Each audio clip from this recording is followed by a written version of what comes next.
masculinos e femininos, e o sexo se manifesta em todos os planos. Caibalion. É difícil compreender a lei dos sexos porque as pessoas em geral presumem que ela se refere às diferenças físicas entre homens e mulheres. As diferenças físicas entre os sexos são apenas uma pequena manifestação da lei dos sexos no plano físico ou orgânico. O termo é usado num contexto muito mais amplo, referindo-se à criação ou à produção. Então, só para fazer um parênteses, eu acredito que quando a gente lê isso pela primeira vez, pode parecer uma visão muito dialética, muito dualista, né? Masculino, feminino, mas se a gente se recordar das religiões orientais, a gente está falando do tipo de energia relacionada ao princípio Yin e Yang, né? Que nos remete a tipos de habilidades diferenciadas, que dentro do reino da espiritualidade, que dentro do contexto da espiritualidade, nos traz o universo de não só de habilidades diferenciadas, mas também de uma gama de conceitos diferenciados que pertencem a universos de possibilidades diferentes dentro do mundo masculino e do mundo feminino no que diz respeito a personalidades. Então a gente está falando de habilidade, a gente está falando de comportamento, a gente está falando de uma forma diferenciada de interpretar e de visualizar o mundo,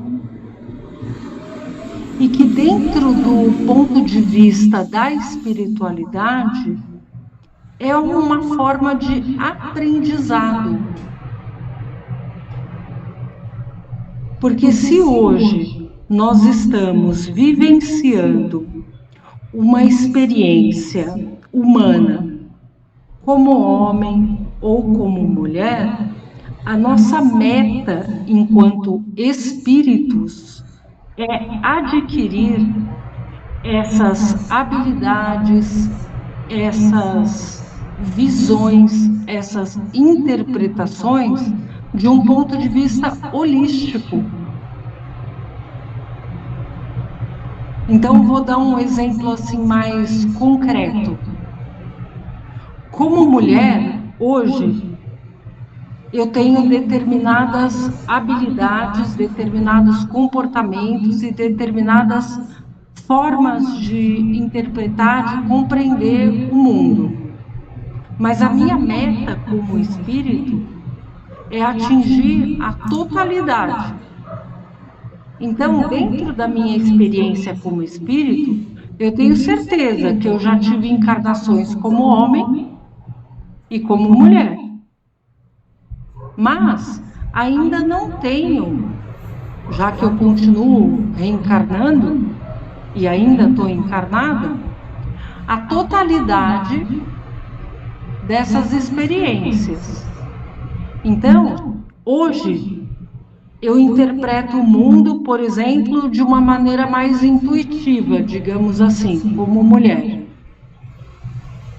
Mas a minha meta é aprender a interpretar o mundo de uma maneira mais, digamos assim, racional, como homem também.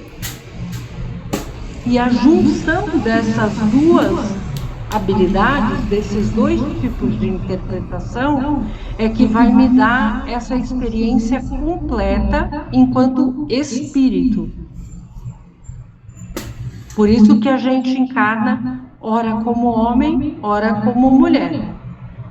E enquanto eu não adquirir a totalidade dessa experiência, eu vou encarnar ora como homem, ora como mulher, para adquirir a totalidade dessa experiência, certo? Então, a lei dos sexos permite que eu desenvolva numa encarnação, ora, um tipo de experiência, ora, o outro tipo, certo? Então, é nesse sentido que nós vamos tratar aqui nesse texto, tá? Só para ilustrar.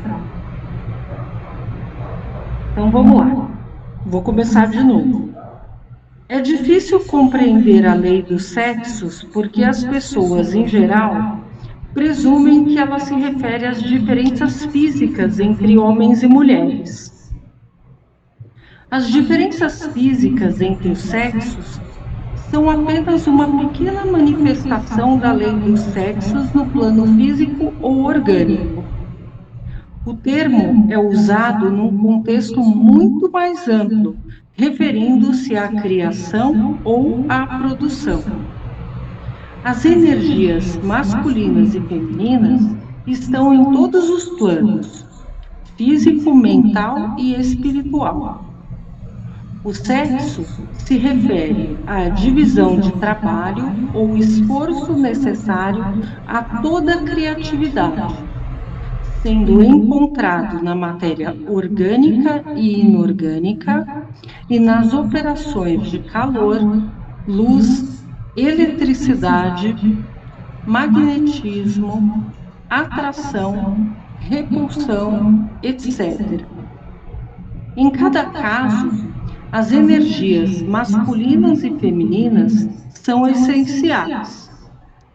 A energia masculina se dirige à energia feminina, iniciando assim o processo criativo. A energia feminina é a que faz o trabalho criativo, ativo, e isso vale para todos os planos. No plano mental, nós somos a lei dos sexos manifesta. Embora o corpo e o cérebro masculino e feminino sejam significativamente diferentes, ambos os sexos têm a necessidade e a capacidade de usar as energias masculinas e femininas. Ambas devem estar presentes no processo de criação, e ambos os sexos precisam desenvolver essa capacidade.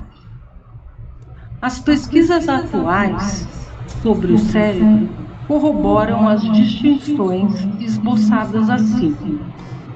O cérebro masculino é mais ativo na metade esquerda, prestando-se mais às funções analíticas que, quando empregadas, culminam na capacidade de iniciar a ação. Por outro lado, o cérebro feminino parece mostrar mais atividade no lado direito, prestando-se mais às funções sintéticas. Homens e mulheres podem realizar os dois conjuntos de funções, mas de maneiras diferentes. Em geral, todos nós temos acesso às energias masculinas e femininas, sendo que parte do desenvolvimento, maturidade e crescimento espiritual e a capacidade de usar os dois conjuntos de energia com base no que cada situação exige. Muitas vezes, as energias masculinas não são usadas por causa do medo do sucesso e do fracasso. Outro obstáculo é a ignorância em relação às nossas missões. É preciso conhecê-las para termos a confiança necessária para iniciar a ação. As energias femininas comumente são consideradas fracas. Embora seja necessário ter sempre pensamentos e ações positivas que envolvem gentileza, paciência, humildade, autocontrole, graça na maneira de falar, simpatia e sabedoria, essas qualidades não se manifestam de maneiras passivas, pois devemos usá-las para fazer surgir a quinta dimensão. São as energias femininas que vão gerar um equilíbrio que nos tornará co-criadores com o espírito. Num estado de pleno desenvolvimento espiritual, as energias masculinas e femininas são compreendidas e expressas por homens e mulheres. É então que manifestamos a totalidade das experiências humanas e tridimensionais. A mensagem de El Moria sobre a lei dos sexos amplia esse conceito. Venho mais uma vez para transmitir a mensagem final. Hoje vou falar sobre a lei dos sexos. Para isso, vou usar a sabedoria das eras, pois é da compreensão dessa lei que vem a união com o divino. Estou contente por começar, pois há tanto a dizer. Assim, eu, El Moria, começo este discurso. O universo é feito de dois princípios ativos, Yin e Yang. Alguns o chamam de aspecto positivo e negativo da vida, enquanto outros se referem a ele como polarização das subpartes. Independentemente do termo usado, estes dois princípios são encontrados em cada subpartícula do universo, constituindo o fundamento da própria criação. Lei dos sexos é a expressão de Yin e Yang, ou feminino e masculino. A lei estabelece que esses dois princípios residem em todas as coisas, e é por intermédio deles que a humanidade é capaz de criar. A lei dos sexos é a força criativa que vai do mundo interior para o exterior. É a força dos deuses e o poder dos gigantes. Ela cria a vida, mesmo a que nasce no mundo físico e manifesto das coisas, pois os dois princípios, Yin e Yang, devem estar presentes para construir e manifestar também a realidade tridimensional. O lado receptivo da natureza da humanidade é geralmente chamado de lado negativo. É também chamado de feminino ou Yin. Essa é a força que cria, que movimenta as ideias e tece os fios que transformam a tapeçaria numa obra de arte. O lado positivo ou diretivo da natureza humana é chamado de masculino ou Yang. Essa força que se dirige à força criativa do princípio feminino dá origem a ideias e ações. A energia masculina é atraída para o princípio feminino, e quando os dois se unem, formam uma união que garante a realização do processo criativo. Essas duas forças estão presentes em tudo o que existe. São o grande mistério do universo. A atração natural das energias positivas e negativas está em toda parte, pois há consciência até mesmo no átomo. Lembrem-se que já foi dito que Deus é pensamento. Assim, O Ki, ou prana, que existe em cada parte, tem inteligência. Essa inteligência, que tem o poder de criar, é demonstrada na lei dos sexos. É importante compreender essa lei quando se quer avançar, porque a mestria exige que cada pessoa comande tudo no mundo físico. Isso significa que todos serão guiados e testados até se tornarem peritos em manifestação e criação. Das duas, a criação parece ser a mais fácil, mas na realidade não é. Para criar no mundo físico, é preciso equilibrar o yin e o yang interiores num ponto de estabilidade, o que permite receber sonhos e visões e transformá-los em realidade. Quem é capaz de criar e implementar ideias entra no campo do ser um. Pouquíssimas almas atingem esse tipo de comando sobre a natureza e sobre si mesmas, o que explica por que tão poucos se tornam mestres. Quando o yin e o yang estão perfeitamente equilibrados na alma, a pessoa sabe intuitivamente como agir de maneira apropriada em todas as situações. O equilíbrio interior dos princípios positivos e negativos, ou masculinos e femininos, leva a pessoa a um ponto de androginia, o estado de equilíbrio mental que permite o alinhamento com o eu superior. Os universos foram criados quando o princípio feminino foi libertado, sendo então inflamado e equilibrado pelo princípio masculino. Na Terra, o princípio feminino tem sido negado há séculos, impedindo que homens e mulheres exerçam seu potencial.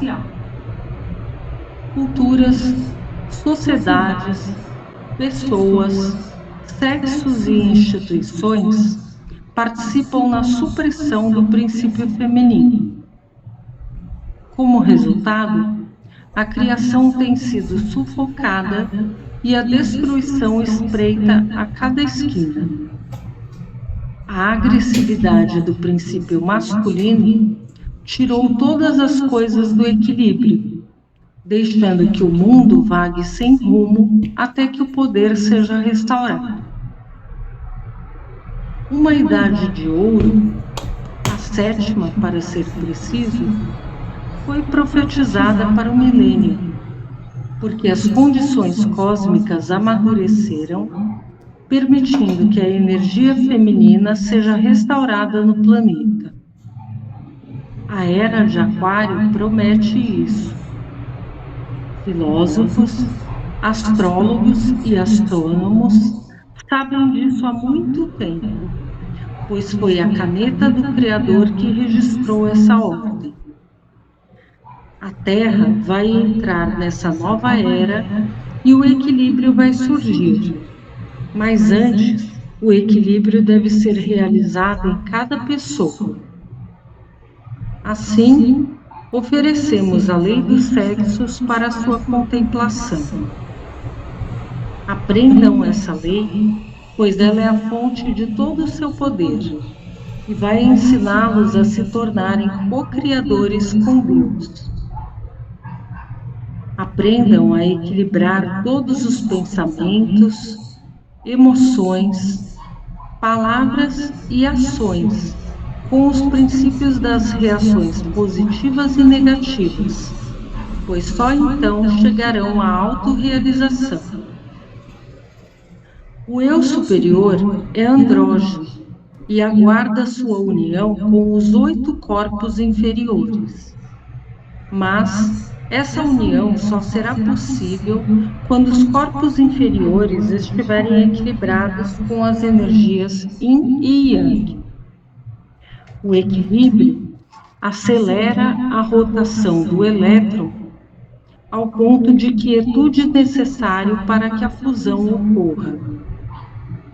A ascensão não ocorre até que a união seja perfeita.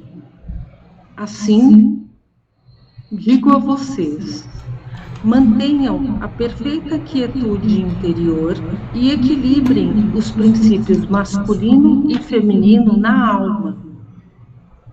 Aprendam a ouvir a orientação da voz interior e saibam que então tudo estará perfeitamente alinhado.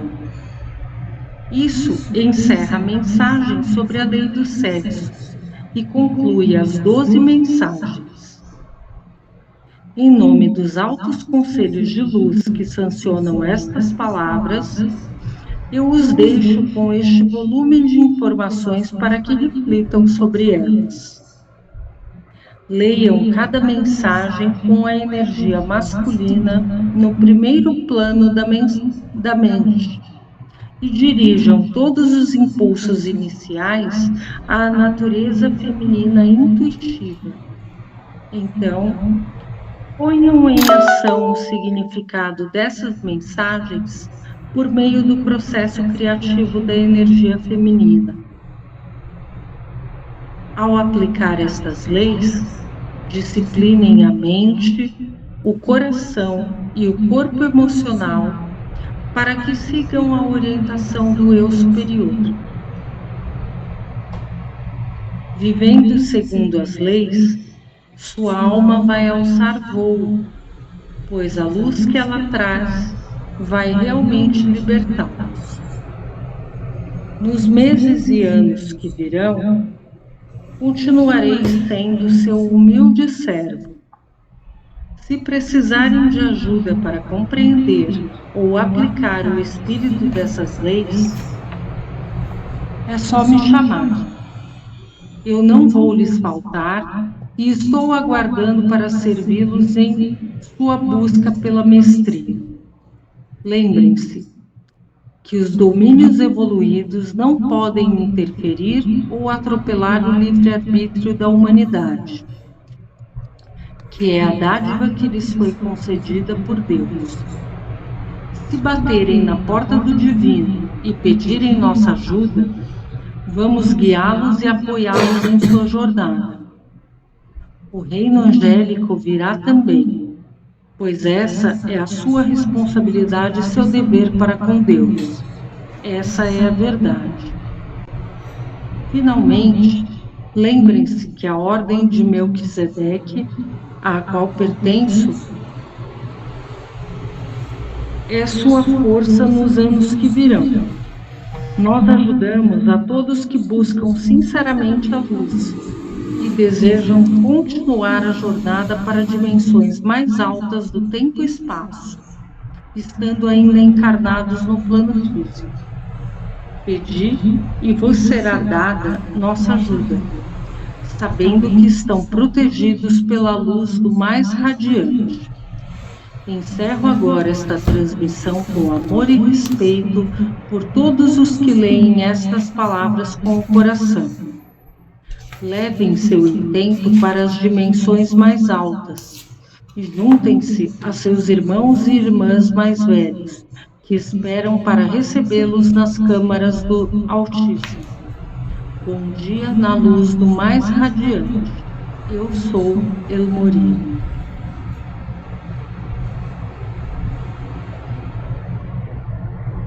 Bom, antes de ler o resumo, eu queria lembrar o seguinte, que tudo que a gente leu agora é importante a gente ter em mente que, apesar de cada um de nós estar num degrau diferente de evolução, num momento de vida diferente, para cada um de nós vai ressoar de uma maneira muito particular, muito diferente. Mas a gente tem que levar em consideração o seguinte, que pelo fato de a gente estar num grupo de estudos, a gente tem algo em comum. essa experiência de compartilhar uma mensagem tão contundente dá para nós a grata oportunidade de relembrar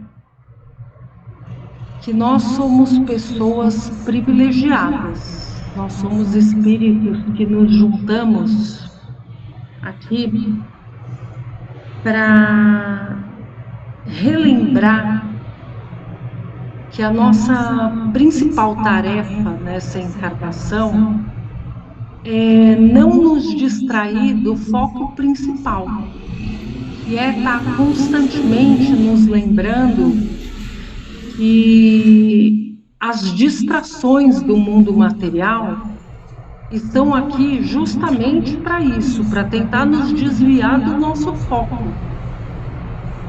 O nosso foco é lembrar que nós somos espíritos eternos vivendo uma experiência humana, curtinha, que está aqui para lembrar que a gente tem um tempo curtinho de experiência de esquecimento para tentar fazer o melhor que a gente puder para seguir a nossa jornada, voltar para casa, fazer um balanço daquilo que a gente conseguiu melhorar e mergulhar de volta para cá, se for possível, né? Então, todos esses ensinamentos aqui que a gente está relembrando é para falar, pessoal, não vamos nos desviar do foco da nossa missão, que é lembrar que a nossa verdadeira vida é essa aqui. A gente sabe tudo isso, a gente precisa relembrar, precisa estar com isso sempre em mente, apesar de saber, amanhã a gente vai acordar cedo, tem conta para pagar, tem emprego para comparecer, mas a nossa verdadeira vida é essa aqui. É saber que, enquanto espíritos, tudo isso daqui que nós estamos relembrando, não preocupa, o quanto difícil possa parecer, está guardado no nosso subconsciente aqui enquanto espíritos. A gente vai dormir e vai voltar para a nossa verdadeira vida, para o foco da nossa missão. Então, não se preocupa se parece que está difícil, não entendi, vou ter que ler de novo, eu acho que não é para mim. É sim. É sim. Então, não vamos nos distrair com os compromissos da nossa vida material, não. É exatamente o contrário. A nossa vida material que é a distração do nosso verdadeiro foco. Então, é aqui que a gente tem que focar. Só para deixar claro. Então, cada intuição que a gente tem daquilo que pode parecer, é muito difícil, por que vocês foram escolher esse livro? Por que parece tão difícil de guardar, de aprender? Não preocupa com isso, nosso espírito é inteligente, está tudo guardado. Lembre-se que a gente está num breve período de esquecimento de tudo aquilo que a gente sabe, de tudo aquilo que a gente acumulou nesse tempo todo de criação, desde que nós fomos criados centelha divina. É isso que a gente tem que ter em mente. Ok? Então vamos para o resumo? O resumo é o seguinte: a lei dos sexos trata das duas atividades necessárias para criar e produzir, Yin e Yang. Lembra que o Fred costuma dizer para nós que nós somos, como é que é? Criadores de mundos em potencial? É isso aí. Por enquanto, a gente está criando o que está no nosso alcance. Essas funções são complementares e estão em todos os planos, físico, mental e espiritual. As energias masculinas e femininas devem ser desenvolvidas em homens e mulheres para serem usadas em situações apropriadas. Então, primeiro parênteses. Por mais frágil que a gente possa parecer ou se sentir em determinados contextos, determinadas situações, já repararam que quando a gente precisa, a gente consegue ser forte, porque é a única alternativa que a gente tem? Então, confia, porque a gente consegue e a gente pode.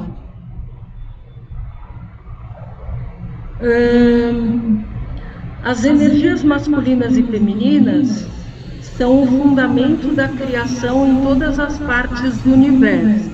Então, assim como a gente consegue ser forte na hora que precisa, a gente também consegue ser sensível quando merece. Então, é isso mesmo. A gente também pode ser frágil quando é necessário. A criação exige o equilíbrio de yin e yang, ou a capacidade de sonhar sonhos e torná-los realidade. Então, o nosso Criador também permite esses pequenos presentes para que a gente continue acreditando, sim, que somos espíritos imortais vivendo uma pequena experiência humana. Quando equilibramos nossas energias masculinas e femininas, passamos a um estado de androginia que nos alinha com o eu superior. Isso mesmo. Então, muitas vezes, como mulheres, a gente tem a força e a determinação de um homem, e como homens, a gente tem a sensibilidade e a empatia de uma mulher. É isso mesmo. Somos espíritos. A sétima idade de ouro será o momento de restauração da energia feminina no planeta. Então, isso significa dizer que nós vamos preencher o mundo com amor de mãe, porque o nosso planeta é a nossa verdadeira mãe, que nos acolhe como filhos nessa grande escola que é a vida. Quando conseguimos equilibrar com mestria os pensamentos, emoções, palavras e ações, nós unimos o eu superior aos 8 corpos inferiores. Isso é necessário para que a ascensão ocorra. Nós estamos no processo. Quando isso acontecer, a gente desencarna e parte para a próxima experiência. A gente tem um breve período de descanso entre uma encarnação e outra para poder fazer um balanço do que a gente conseguiu arrecadar de progresso, mas a gente volta. Então, ó, essa figurinha aí do lado, uma pessoa alegre e cheia de energia, é cheia de energia e se sente transbordante porque faz passar uma corrente de energia de frequência mais alta por seu organismo. É quando a gente se sente naqueles momentos radiantes por ter conseguido fazer algo de bom nessa vida. Vamos comemorar nossas pequenas conquistas, porque nem só de fracassos vive a nossa pequena experiência terrestre, né? É isso, gente, da Luz do Libertará por hoje. Então, Agora, o seu Zé Antônio e a Mira vão falar sobre o nosso livro Consciência, que a gente vai começar a estudar sobre mediunidade, que não é um dom, é uma ferramenta que pertence a cada um de nós em maior ou menor grau, se manifestando desde uma simples intuição até um desdobramento aí. Então, vamos aproveitar. Bom, primeiro, vamos abrir aqui para comentários. Quem quiser fazer uma colocação ou pergunta. Um de cada vez, por favor. Calma, calma. Pode falar, Marina. Áudio.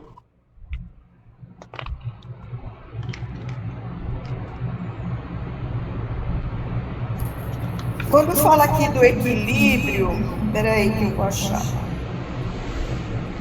As energias masculinas e femininas são o fundamento da criação em todas as partes do universo. Quando equilibramos nossas... Bom, enfim, é assim.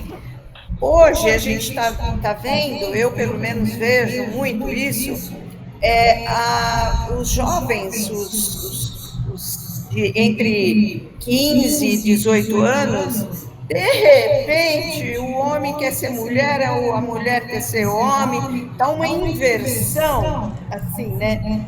Então eu pergunto, é que não tem ainda esse equilíbrio do masculino e do feminino? Bom, vou colocar a minha opinião aqui. Pode falar, Mel. Bom, na literatura espírita, a gente tem, de forma romanceada, vários relatos desse tipo de experiência. Então, do ponto de vista prático, a gente pode dizer o seguinte, que muitos espíritos, quando vêm para uma nova experiência terrestre, é assim, imagina se na minha próxima encarnação eu tiver uma experiência masculina.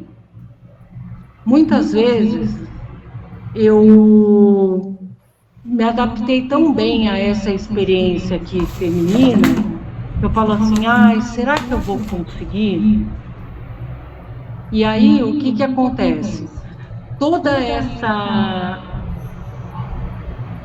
experiência feminina impregnada que eu tive agora, nessa encarnação, ela pode estar se refletindo na próxima pela não aceitação, a dificuldade de aceitação de estar encarnada num corpo com características masculinas. E aí o que acontece? Eu estou num corpo masculino, mas com uma alma de características femininas. Entendeu? Ou vice-versa. E aí a gente tem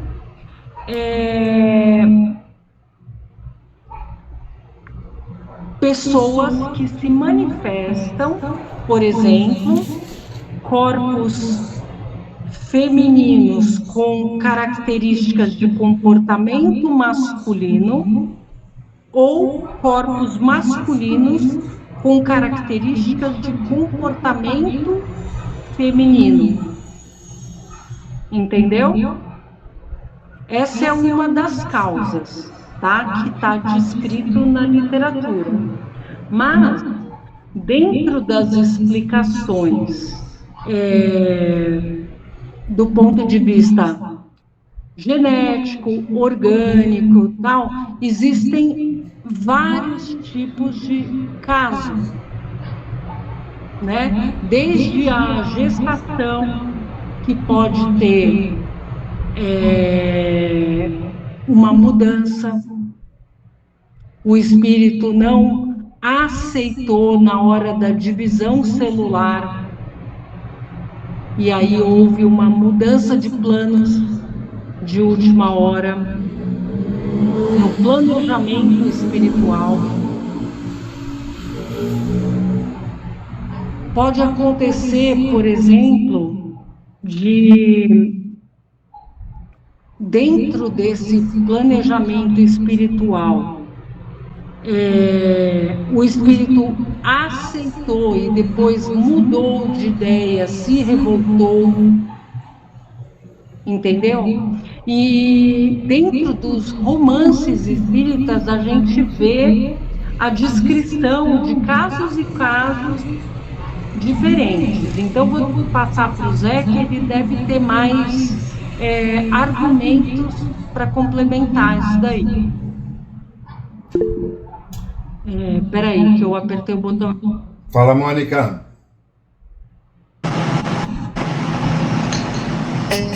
Eu concordo em parte com o que a Mel falou, mas eu vou também discordar um pouquinho. Eu acho que, vamos falar um pouquinho de mim. Eu sou hétero, né? Sou feminino, vamos falar assim, né? Nasci no corpo de uma mulher, mas eu tenho bastante desenvolvido o meu lado masculino, né? Desde criança eu tenho uma profissão masculina, sou engenheira civil, trabalho em obra. E eu acho que hoje em dia, eu toquei isso várias vezes, do estereótipo, né? Então, se você é mulher, você tem que andar de saia, tem que estar maquiada, tem que estar sensualizando, tem que estar isso, aquilo e o outro, senão você não é mulher.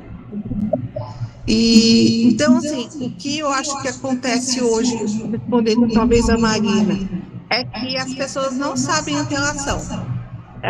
Como você, acho que foi o José, você começou a falar hoje quem eu sou, o que eu estou fazendo aqui, né? Então, como eu acho que as pessoas talvez se perderam no autoconhecimento, elas não sabem quem elas são estão muito influenciadas pela mídia, que talvez interesse você não saber quem você é, e talvez interesse e que você se confunda se você é feminino ou masculino.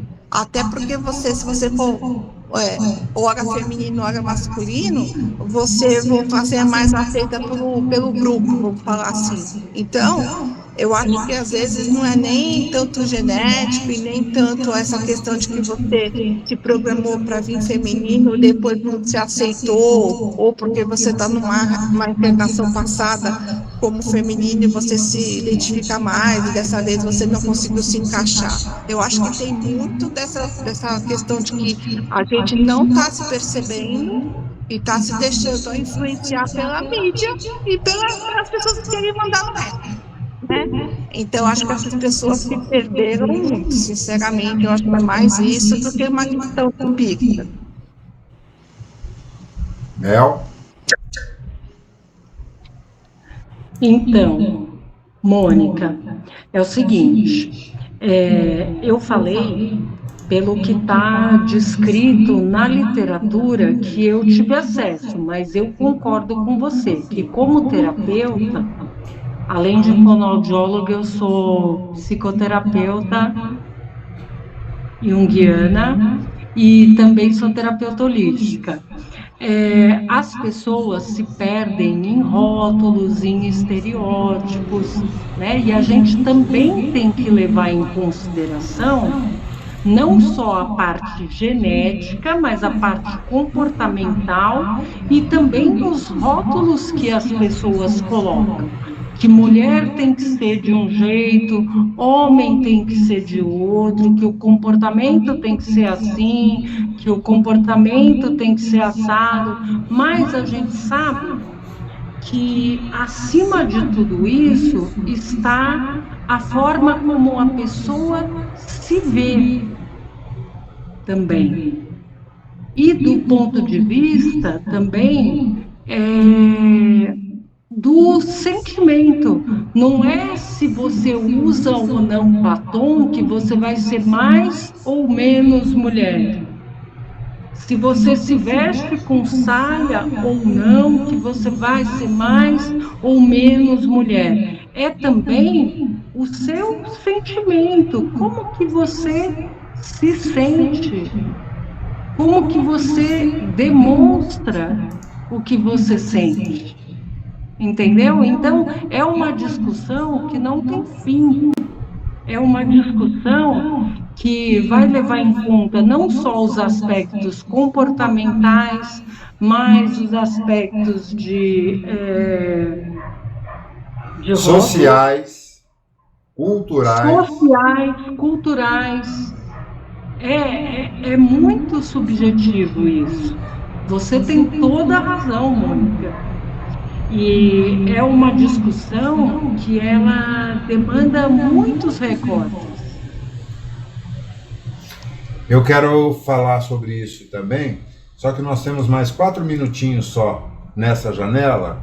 Então vamos pular para a próxima, fechar essa sala e abrir a próxima, e aí eu dou prosseguimento lá, pode ser? Ok. Fechando aqui então.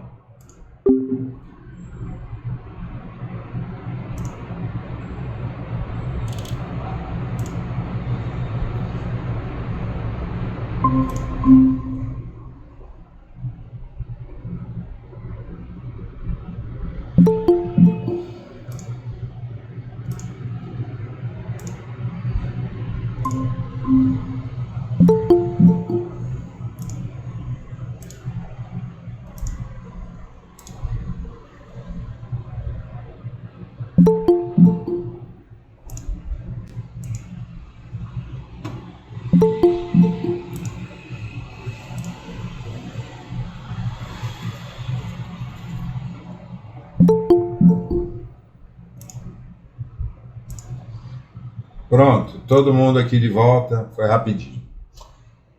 Queria só colocar esse cenário dentro de um contexto histórico milenar.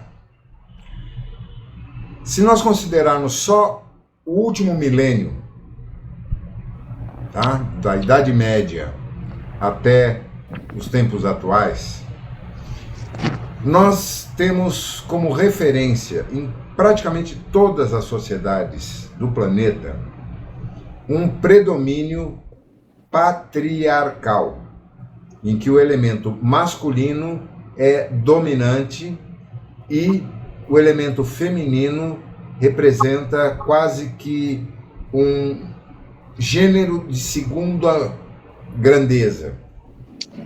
Em especial na sociedade ocidental, quase toda ela católica, apostólica, romana, e mesmo depois do cisma de Martinho Lutero, da Revolução Protestante, as derivações de cristianismo que surgiram a partir dali, a mulher sempre ocupou um espaço secundário.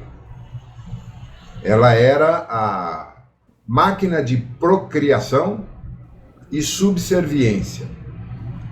Toda a sua existência era para servir ao elemento masculino. Claro que há exceções na história, mas, via de regra, esse foi o contexto. Na segunda metade do século passado, em especial depois do término da Segunda Grande Guerra, a humanidade foi obrigada a enxergar que sem a ação do gênero feminino, o que aconteceu naqueles 5 anos terríveis, de 39 a 45, quase 6 anos, poderia ter mudado totalmente os rumos se não fosse a ação efetiva das mulheres do gênero feminino em todos os campos. Tanto na frente de batalha, e há inúmeros casos, mas principalmente na manutenção da estrutura da sociedade e no potencial criativo que levou a grandes transformações no cenário daquele momento. A partir de então, surgiu um movimento feminista, primeiro com as sufragistas lá no começo do século, que lutaram por direito de voto, nos Estados Unidos, na Grã-Bretanha, aqui no Brasil. Depois, os movimentos culturais que começaram a destacar mais o papel da mulher. O advento de figuras como a Mary Quant, por exemplo, que foi um marco na época. O advento das pílulas anticoncepcionais, que foram um marco de liberdade na história feminina. Tudo isso vem trazendo modificações no campo social e cultural do Ocidente e também afetando algumas áreas do Oriente.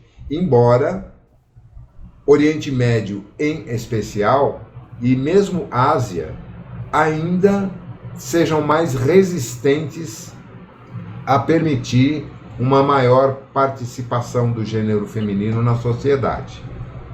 Agora, o que eu queria colocar é mais do ponto de vista espiritual.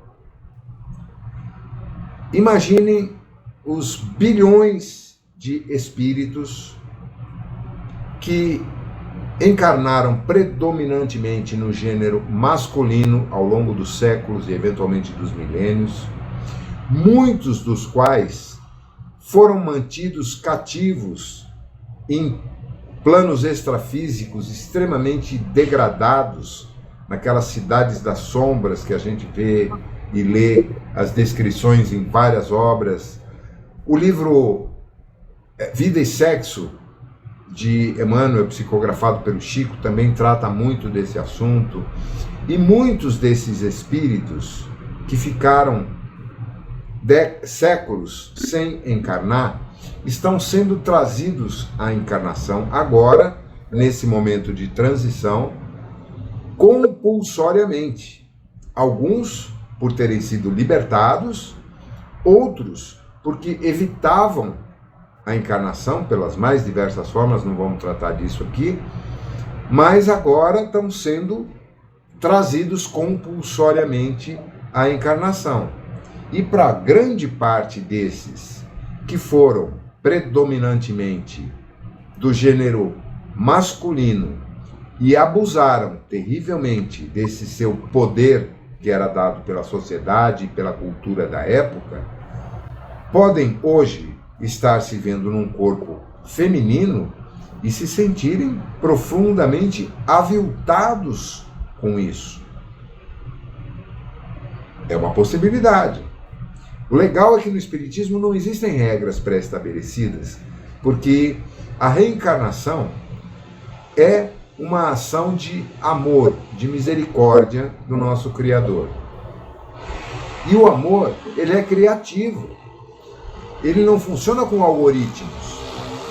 Ah, você foi um homem que maltratava as mulheres, então agora você vai vir com uma mulher subserviente a homens. Não é bem assim.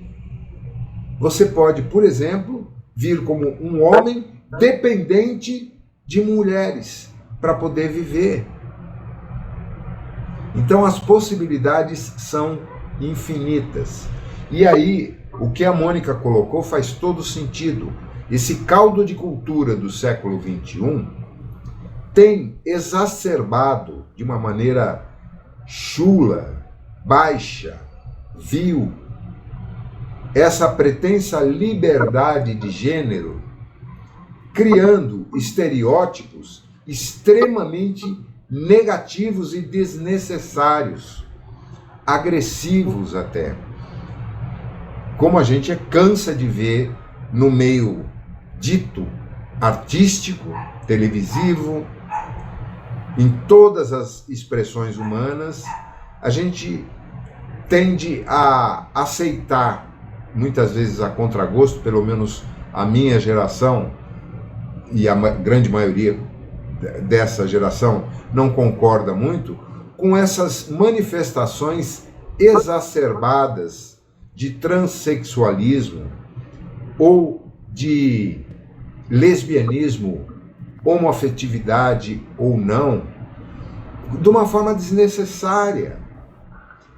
Porque o fato de aceitar, por exemplo, a homossexualidade como uma coisa natural e respeitá-la, não demanda necessariamente que aqueles que são homoafetivos tenham que se expressar escandalosamente em público, afrontando aquilo que um hétero não faria, seja homem ou mulher, em público. Nós temos um comportamento natural, normal, de afetividade, sim, de manifestação de carinho, sem dúvida, mas não de uma forma exagerada e ofensiva. E a gente vê isso acontecer cada vez com maior frequência, tanto entre casais homoafetivos de gênero masculino quanto feminino, e também usados como ícones no meio pseudo-artístico. Eu não vou citar nomes aqui, mas todos nós conhecemos alguns exemplos de indivíduos que se tornaram famosos, não por terem qualidades artísticas reais, mas porque a mídia os colocou naquele patamar. Então todas essas possibilidades existem. O que eu acho que fica mais profundamente colocado aqui, nesse breve relato sobre a lei dos sexos, é que nós temos que entender que o princípio masculino-feminino, ele é parte natural e constituinte do universo como um todo, mesmo da matéria inorgânica, mineral. Em todos os reinos da natureza existem os dois princípios. E isso no cosmos como um todo, no reino vegetal, no reino animal e no reino hominal. Nós temos inúmeros estudos e casos de homoafetividade, de homossexualidade entre animais, entre mamíferos. Nós temos casos de hermafroditas no mundo animal. Os famosos cavalos marinhos são o exemplo mais conhecido. Então, essa dualidade de energias é parte de cada uma das moléculas que compõem tanto o plano tridimensional onde nos encontramos, como em dimensões superiores, exceto aquelas que estão num nível além da nossa compreensão, como a Moria trata aqui, a partir do 8º corpo, o espírito atinge um ponto de androginia. Está além da nossa capacidade de compreensão, não vamos perder tempo com isso. Tá? Alguém quer fazer mais algum comentário antes da gente partir para a introdução do Leonardo? Então vamos lá, senão a gente não vai conseguir comentar um pouquinho sobre isso. Eu vou procurar fazer uma leitura um pouco mais rápida aqui, para a gente poder ter tempo para bater papo depois, tá? Essa introdução é feita pelo editor da obra, né? O editor da Casa dos Espíritos, que é o Leonardo Miller. E ele colocou o título de É Hora de Despertar a Consciência, que a Mônica colocou, e é um tema que a gente vai usar muito recorrentemente aqui. Começa assim: está pronto, não esperem de mim outro livro. Quando o médium Robson Pinheiro me contou acerca das palavras que o espírito Joseph Kleber pronunciou ao dar por encerrada a psicografia do livro Além da Matéria, fiquei chocado. Pensei, poxa, que radical. Será que ele está tão decidido assim?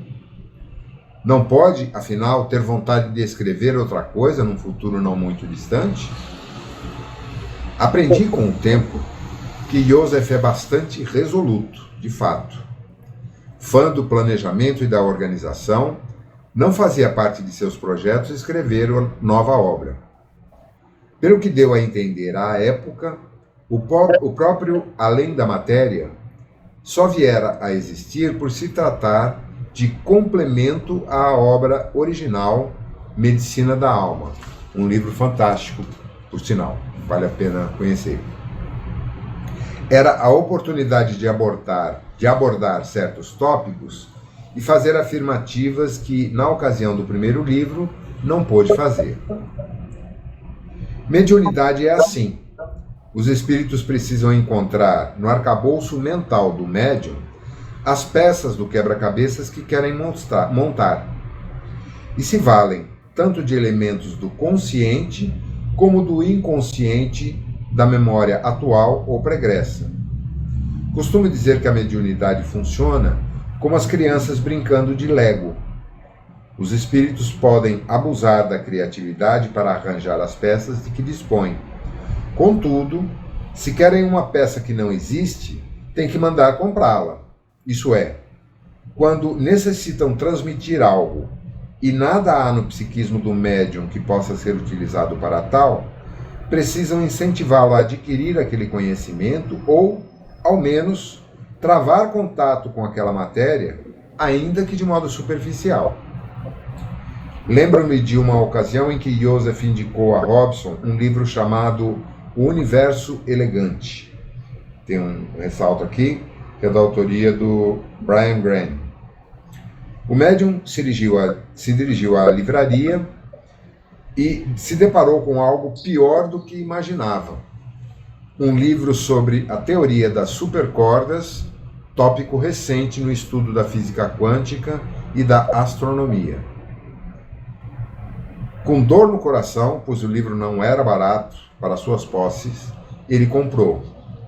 Um parêntese. E há quem reclame que os livros espíritas são caros. Nunca entraram numa livraria não especializada, imagino. Ao iniciar a leitura, pensou alto: não estou entendendo nada. Isso já aconteceu comigo e creio com alguns de vocês, né? De ler um livro e naquele momento não está entendendo nada. E aconteceu isso comigo, inclusive, com um livro de um outro autor, do Hermann Hesse, que trata dessa teoria das supercordas. O Jogo das Contas de Vidro, nos anos 80. Eu não entendi nada. 30, 40 anos depois é que eu comecei a ter uma visão mais clara a respeito daquele livro. Então ele disse: não estou entendendo nada. Não precisa. Basta ler e alimentar sua mente com esses conhecimentos. Ouviu do espírito de Joseph Kleber à distância, porém sempre muito atento ao médium. Após as primeiras páginas, de novo o espírito: vamos escrever, pegue agora papel e caneta. Mas eu mal comecei a ler. Não interessa, o que leu já é suficiente para transmitir o que pretendo. O Joseph é assim, ele é alemão, germânico mesmo na sua colocação, né? Bem assertivo e às vezes até grosseiro. Refletindo sobre a dinâmica dessa parceria, que é o intercâmbio mediúnico, hoje entendo melhor a pedagogia de Joseph. Grandes educadores, os espíritos superiores sempre apresentam os novos conhecimentos aos poucos, em doses homeopáticas. Não poderia ser diferente, considerando-se o professor que tem. Jesus não violentou ninguém e, em vários momentos, sinalizou que não podia explicar tudo. O mesmo fazem os espíritos na codificação kardeciana. Em O Livro dos Espíritos, obra inaugural do Espiritismo, que está a chave para entender um aspecto importante desse novo método pedagógico de oferecer o conhecimento aos poucos. A pergunta: esse livro retoma... A pergunta. O Livro dos Espíritos é todo formulado em perguntas e respostas, né? Esse livro retoma os diálogos da filosofia clássica, talvez por influência de Sócrates e Platão, espíritos que participam da codificação, pois é estruturado quase todo em perguntas e respostas, com mais de 1000 questões. Van, por favor, querida, tira o teu áudio. Tá dando reverb aqui, obrigado.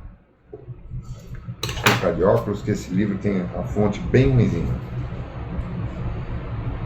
Na verdade, possivelmente, o que Kardec tenha buscado retomar seja muito mais o poder da pergunta. Ele foi um perguntador insaciável, um questionador contumaz, um curioso inteligente, articulado e bem informado, um interlocutor que não aceitava menos do que compreender na totalidade, averiguar todas as hipóteses que lhe ocorressem, checar o embasamento dos argumentos apresentados. Essa é a característica do codificador que deu tom do livro. Se não fossem seus questionamentos, o livro não teria sequer existido. A iniciativa de conhecer partiu do homem Kardec, que, diante de móveis que se movimentavam e respondiam perguntas inteligentes, foi instigado à pesquisa.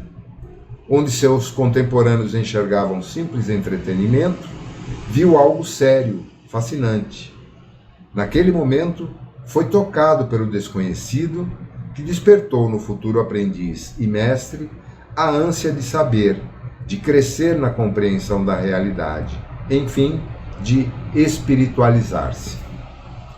Dado o significado que a obra ganharia, por abranger os assuntos mais relevantes da filosofia humana, vemos que o Livro dos Espíritos é o que é porque houve alguém capaz o suficiente para formular perguntas inteligentes e compilar respostas de modo analítico e fiel ao pensamento das inteligências extrafísicas. Pode parecer bobagem, mas para quem vive num tempo em que as escolas só ensinam a dar respostas, de múltipla escolha de preferência, podemos vir a nos esquecer de que, na vida, a questão não é dada, não está pronta a priori. A vida não elabora as perguntas por nós. É preciso problematizar a realidade, delimitar o problema com precisão, pois isso já é meio caminho andado em direção à resposta mais pertinente. Sobretudo, a pergunta nos mostra que o conhecimento começa no estudante, no seu desejo de conhecer, mola propulsora para avançar um pouco mais. Esse livro de Joseph Kleber segue esse paradigma. Foi construído a partir de perguntas dirigidas a ele por aqueles que sentiram o desejo e a necessidade de aprofundar o conhecimento. Radicalismo quando afirmou não ter outro livro em mente? Não. A expressão usada foi "não esperem de mim". Jamais disse "não escreverei nada mais". É fato notório que os espíritos verdadeiramente superiores, alerta Kardec, nunca se cansam de responder dúvidas de pessoas interessadas em aprender. Em Consciência, mediunidade é o assunto predileto de Joseph, ou de seus inquiridores, nessa obra que quer misturar consciência com ciência, que trata de assuntos relativos ao intercâmbio entre as dimensões física e extrafísica, com sabedoria, conhecimento real, aliando a teoria à prática. O autor não dá a última palavra em qualquer assunto que seja. Não se faz ciência espírita concordando sempre com os espíritos. É preciso desenvolver o espírito de análise, de pesquisa. É necessário romper as barreiras do convencionalismo e apresentar-se ao mundo como um cientista da alma. Essas palavras de Joseph Kleber, destacadas como epígrafe em Além da Matéria, ganham em Consciência inteiro cumprimento. A ideia tampouco é pontificar ou estabelecer consenso. A quem é dada tal autoridade, afinal? Não é revelar a verdade, mas fomentar o surgimento de uma consciência crítica e do desejo de se buscar o esclarecimento. Não é consolar as dores e as agruras numa atitude paternalista e ultrapassada, mas instigar ao desenvolvimento um espírito que agora se coloca não como vítima, mas como agente da vida. Esta a verdadeira consolação que o Espiritismo tem para oferecer ao mundo, a expansão da consciência e a libertação de amarras, preconceitos, posturas acanhadas diante da realidade espiritual. Se os assuntos são polêmicos, que ótimo! Se envoltos em tabus e comportamentos arraigados, é hora de mexer com eles. Afinal, não é sobre renovação de conceitos que falam tanto a proposta espírita quanto a de Jesus? Quanto a estabelecer o que é certo, vale lembrar o critério que Kardec consagrou como instrumento por excelência da doutrina espírita: a universalidade do ensino dos espíritos. Vários médiuns, estranhos entre si, recebendo comunicações iguais, se não na forma, ao menos no conteúdo, se o teor da comunicação for visto aqui e acolá, eis um indicativo para admitir tal preceito no corpo doutrinário. Isso sim é ciência espírita, algo muito diferente de querer adequar a metodologia do espiritismo às convenções da academia, o que é despropositado e inviável, como já alertava Kardec. Se a ciência material e a ciência espírita possuem objetos de estudos distintos, um denso e inerte, outro imaterial e inteligente, como utilizar metodologias assemelhadas? Não é possível estudar fenômenos sociais em laboratórios de química, nem extrair da história leis equivalentes às que a física enuncia. Quanto mais com o Espiritismo, que tem por objeto a realidade eterna e imponderável do espírito imortal. Rever conceitos. Animismo, a influência da alma do médium na comunicação, é o drama dos médiuns da era pós-moderna e o objeto de muitas perguntas a Joseph. Nem poderia deixar de ser, já que a maior parte delas é elaboradas por médiuns desencarnados, mais ou menos frustrados com seu desempenho durante a última encarnação. Tais questões são dirigidas a Joseph nos estudos em que esses espíritos se matricularam, cujo objetivo é ajudá-los a reestabelecer o equilíbrio e rever conceitos. Assemelham-se àqueles cursos que o espírito André Luiz descreve no conhecido livro Os Mensageiros. Quem já leu Os Mensageiros aqui? Maioria, né? Acabei de ler e achei uma maravilha. Livro maravilhoso. É um aprendizado incrível. Eu já li umas 3 vezes e estou querendo ler de novo.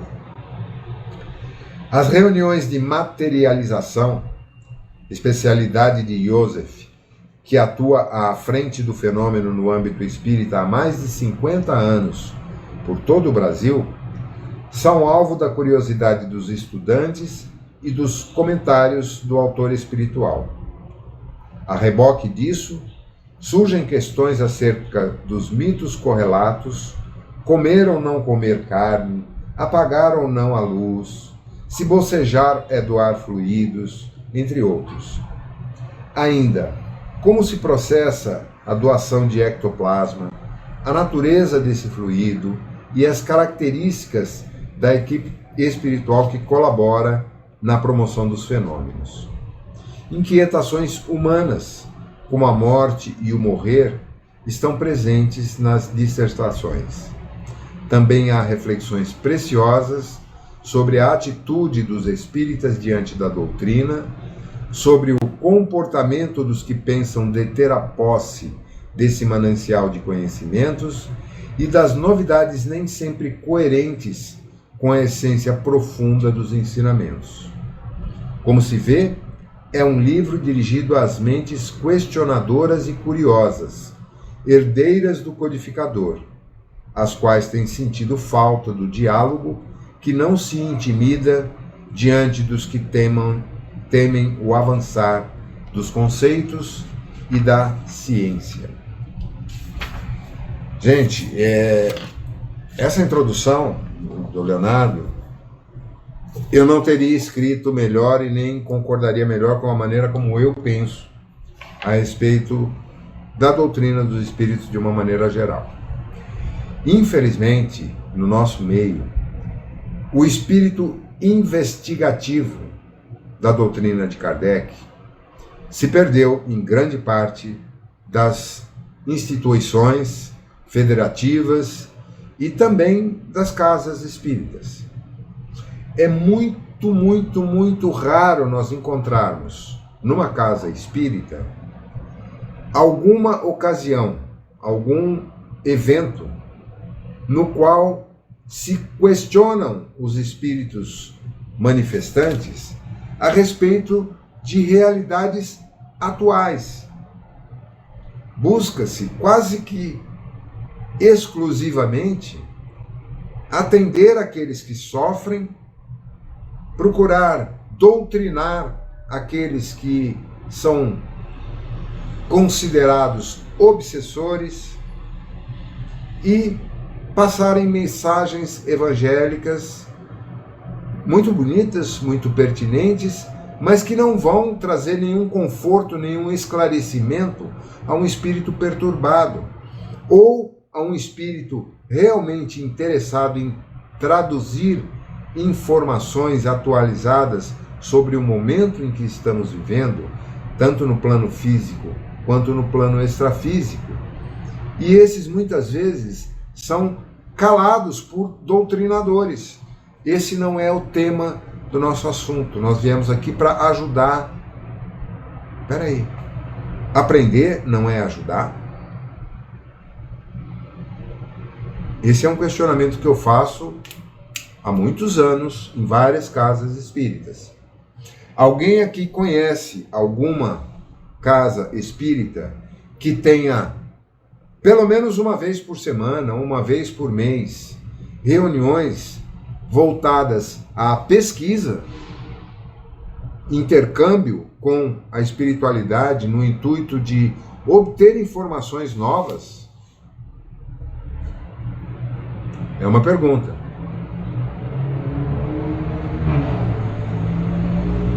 Não? Eu também não conheço. Isso me frustra bastante. A gente tem como único recurso para questionar, para buscar novas informações, a literatura, mas não a atividade na casa espírita, que deveria ser, na minha modesta opinião, por excelência, um laboratório de pesquisa no campo da espiritualidade, como foi no tempo de Kardec. Não apenas na elaboração dos livros doutrinários, mas depois, enquanto ele viveu, ele continuou publicando na Revista Espírita. Eu recentemente doei, porque eu não tinha mais espaço para guardar aqui em casa, todos os volumes da Revista Espírita encadernados. E ali ele continua fazendo experiências, continua conversando com espíritos, relatando fatos, buscando informações, como as que nos foram trazidas depois, através de Chico Xavier, principalmente por André Luiz, que não era um espírito iluminado, era um médico ateu, agnóstico, suicida. Joseph Kleber nunca foi espírita em encarnação nenhuma, ele era um cientista. E atuou durante a Segunda Guerra Mundial do lado de lá. Ele era alemão. Ângelo Inácio, que escreve através do Robson muitos livros profundamente interessantes, também não era espírita, era um jornalista enquanto vivo. E isso fica evidente no estilo. Oi?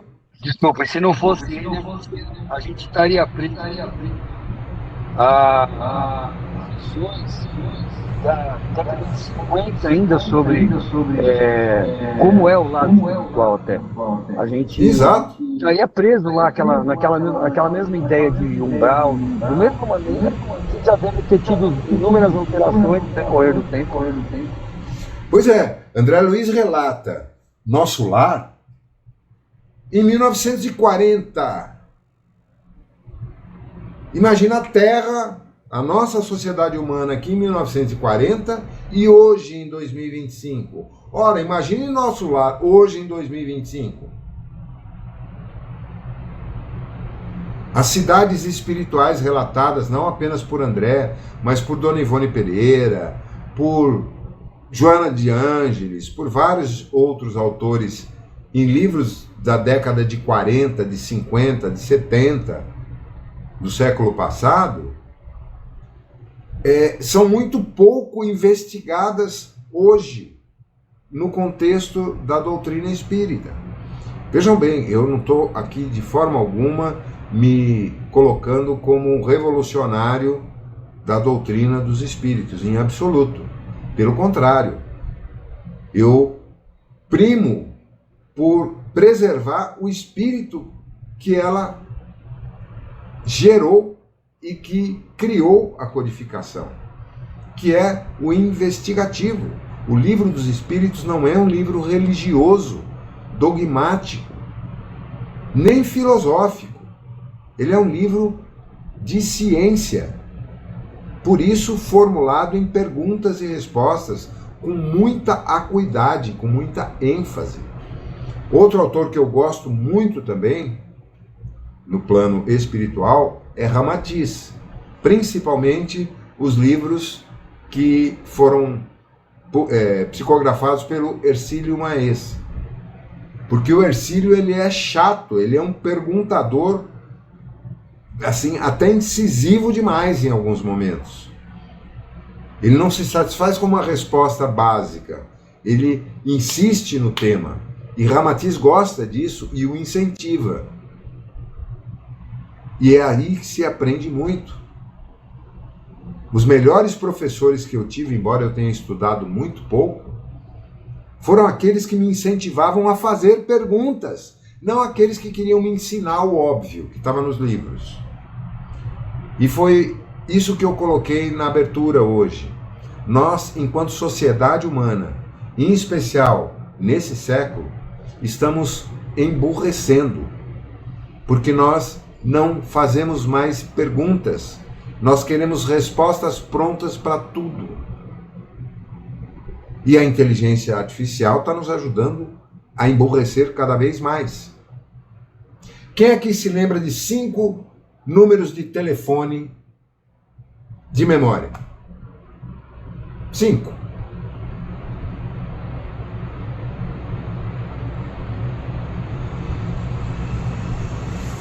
Quem se lembrava de 50 números de telefones há 30, 40 anos atrás?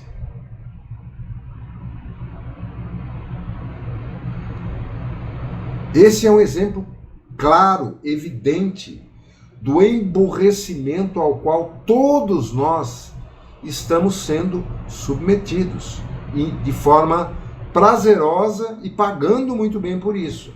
Claro que houve muitos benefícios, não tem a menor dúvida. É muito mais prático você ter no próprio dispositivo móvel uma agenda com todos os números de telefone, e-mail, informações sobre os teus contatos, data de aniversário, tudo. Está tudo ali. Agora, o quanto isso nos induz a reduzir o uso da nossa inteligência.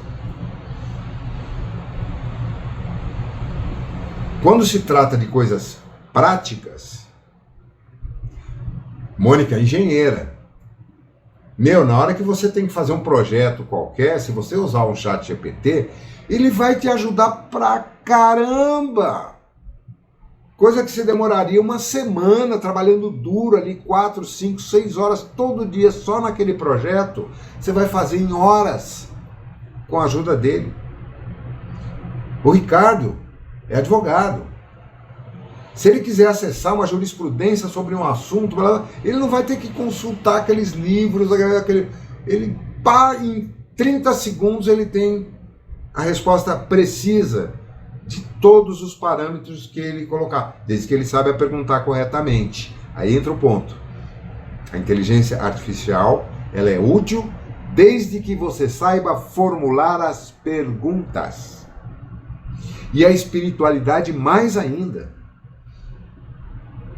Se nós sairmos da nossa zona de comodismo e conforto, de ficarmos fazendo orações estereotipadas, decoradas, e usarmos os nossos momentos de conexão com os nossos amigos do plano extrafísico para formularmos perguntas importantes para a nossa vida, para o nosso momento, para aquilo que estamos tendo que enfrentar, para os nossos desafios atuais, e abrirmos os nossos ouvidos para as respostas, certamente elas virão. Agora, se a gente ficar simplesmente rezando o terço,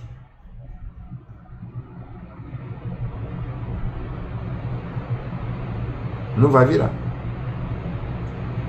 Eu várias vezes aceitei convites de pessoas queridas para ir assistir a uma missa, por exemplo, para ir a um culto evangélico. Tenho um verdadeiro prazer nisso, uma coisa que eu vou com alegria. Porém, eu não tenho, não vou dizer paciência, mas a minha consciência não me permite participar de alguns eventos, por exemplo, na Igreja Católica, onde se fazem repetições de uma oração 50 vezes ou mais durante 1h30, 2 horas. Porque isso, a meu ver, é uma ofensa à inteligência daqueles a quem essas preces são dirigidas. Eles não são surdos, eles não são burros, eles não são estúpidos. Basta que a gente formule uma única vez. E a nossa sinceridade terá sido transmitida nessa única expressão. A repetição é burra, porque já não envolve mais a nossa sensibilidade, a nossa emoção. Ela está mecanizada. A pessoa está pensando no feijão que vai ter que cozinhar mais tarde, no filme que ela quer ver no cinema, um monte de coisas, e está lá, Ave Maria cheia de graça, Ave Maria cheia de graça, Pai Nosso, dispersa. Quem já participou desse tipo de evento, que é comum na Igreja Católica, sabe disso. Não há como concentrar, não há como focar um sentimento com uma repetição mecânica. É pior do que os mantras tibetanos ou budistas, em que pelo menos há um conjunto de energias pairando no ar, e a própria energia vocalizada promovem uma alteração de frequência vibratória. E eu não consigo sentir isso na repetição de determinadas orações.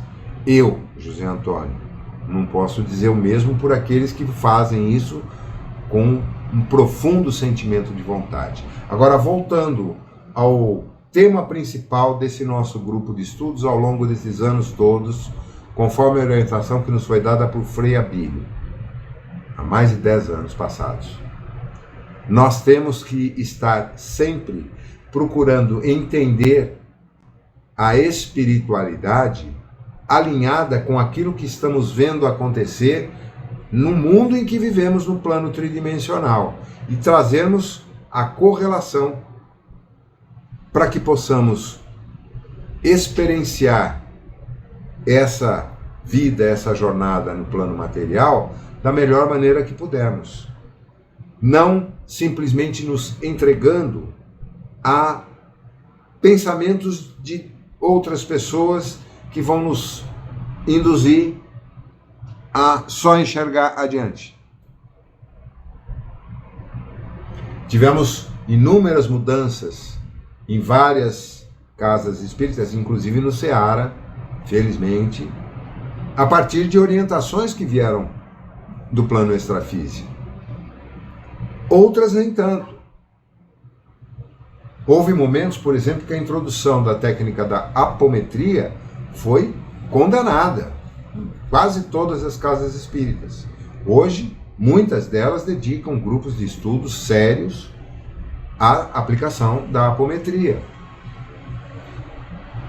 Há casas espíritas tradicionais que têm uma vez por mês, um evento onde se comunicam com espíritos de outras correntes religiosas espiritualistas, como a Umbanda, por exemplo, e com grande produtividade nas tarefas a serem executadas e muito aprendizado.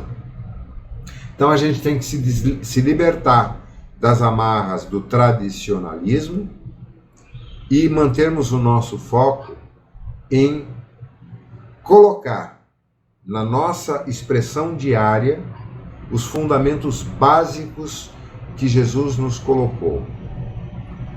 Amor incondicional em todas as suas manifestações, respeito, tolerância, compreensão, empatia, e usarmos a nossa inteligência, esse privilégio, essa bênção que nos foi concedida, e que não se resume a apenas a inteligência cognitiva e intelectual, mas que também hoje a ciência já coloca como, em outros planos, inteligência emocional e, mais recentemente, inteligência espiritual, que não tem nada a ver com religião, como formas de expressão humana. E nós temos que aprender sobre isso. E aprendermos uns com os outros, porque cada um aqui tem uma bagagem incrível, que deve ser compartilhada, que deve ser questionada. Por isso a gente insiste tanto. Perguntem, comentem, discordem, quando for o caso, porque isso só vai enriquecer. Isso aqui tem que ser um debate, não um monólogo. Vocês com a palavra, temos mais 15 minutinhos aqui.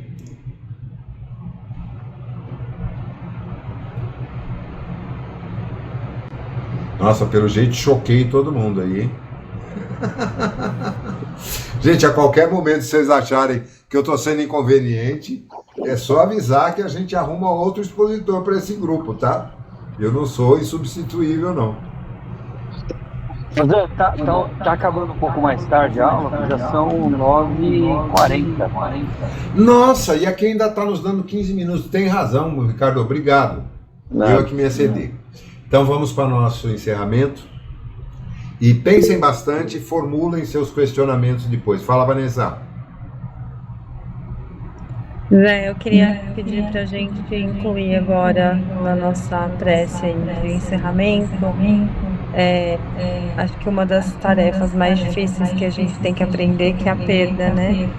Tem um menino da idade da minha filha, faleceu esse fim de semana, era de uma pessoa conhecida, o Pedro, com a mãe Joyce, e uma perda muito rápida, então eu queria que a gente mentalizasse aí muito amor para ele, para a mãe, para a família.